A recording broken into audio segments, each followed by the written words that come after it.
AA is saying, so glad for the stream. Are you familiar with algorithmic trading approach? Can you explain? Yes.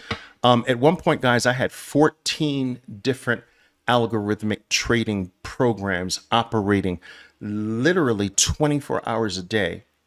All right. And I did this for years, up until not that long ago, actually. All right. So I don't have 14 now, but I at one point at the peak had 14 of these things operating. All right. Some in the futures market, some in the equities markets, some in the futures market, some in the equities markets, and some of the Forex markets. And the futures and the Forex were operational 24 hours a day. And of course, during market hours, my algos in the equity market were operational.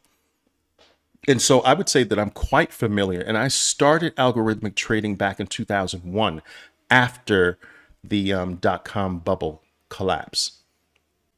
And so I'm very familiar with it. Now, one of the key questions that I get all the time is, has algorithmic trading made human short-term oriented trading more difficult? In some ways, yes, and in some ways, no. And will algorithmic trading eventually make human-based trading obsolete? The answer is absolutely no.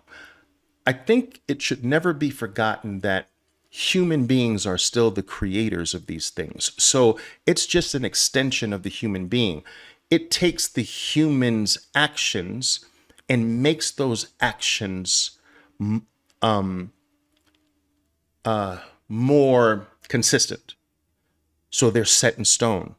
Whereas if the human might change and adjust, the algorithm cannot change and adjust. Now that gives the algo an advantage, but also the advantage of the algo is also the algorithm's disadvantage. You see, sometimes life and the market is nothing more than a microcosmic version of life, right? So whatever's true in life is true in the market as well. They're inextricably intertwined. Never forget that. So listen to me carefully. The very fact that the algorithm cannot change is its plus and its negative. It's its crowning jewel and its Achilles heel. Now, in life, there are times when you have to break your rule. I remember my mother taught me, I used to come home from school alone, all right? And she would always say, Oliver, listen, you cross at the green, not in between. You go all the way to the corner, you wait for the light to be green, and then you cross. You don't take a shortcut and cross in between the corners. Do not cross in between the traffic lights, Oliver. So you cross at the green, not in between. All right. She was so frightened that I was going to get hit by a car. All right. Because I was very rambunctious and active. And that's a great rule, especially for kids. It's a great rule for adults as well, but certainly for kids.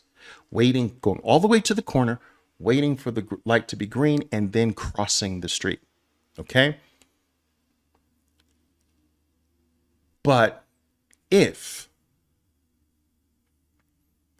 there's an emergency where going all the way down to the corner, waiting for the light to turn green, then crossing and then coming all the way back up the block is going to take you too much time, that you need a split-second reaction, or you need because this is an emergency, you're going to have to break that rule, right? There was a scenario where I was coming home from school one day, and a mother was actually had her baby on the sidewalk in a carriage, okay?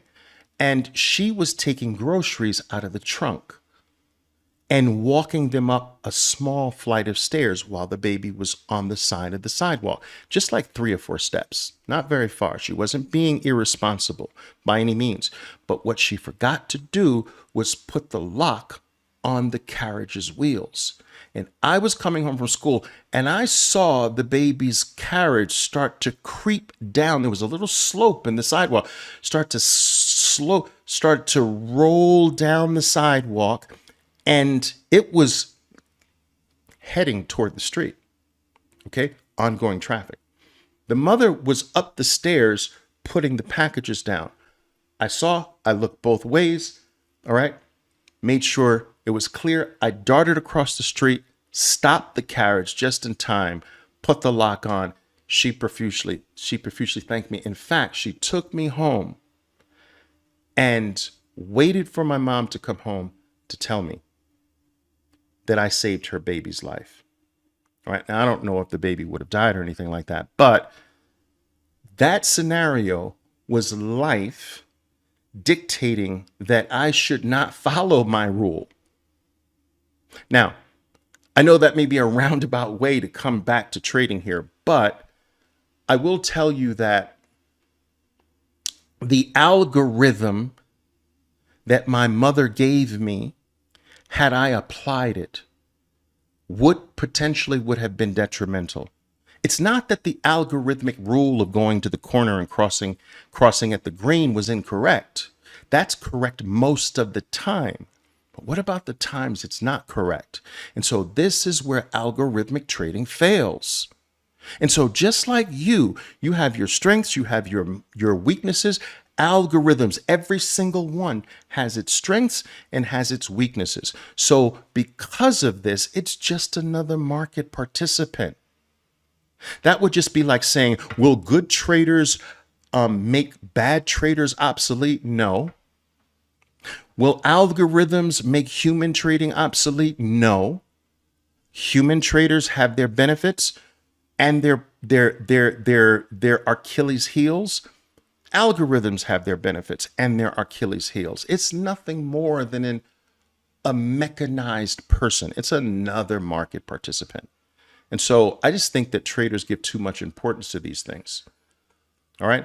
And you want to be careful not to blame your poor trading on things like algorithms, on things. I hear traders all the way saying the market makers are manipulating the market. And I'm like, listen, the market makers are the least of your worries. You need to stop losing more than you say you're going to lose. That's the first thing. All right. Market makers have nothing to do with that. All right. I have so many traders talking about market makers, talking about fees and spreads and my broker, my internet connection, my keyboard, You will always be your number one problem. Everything else is secondary.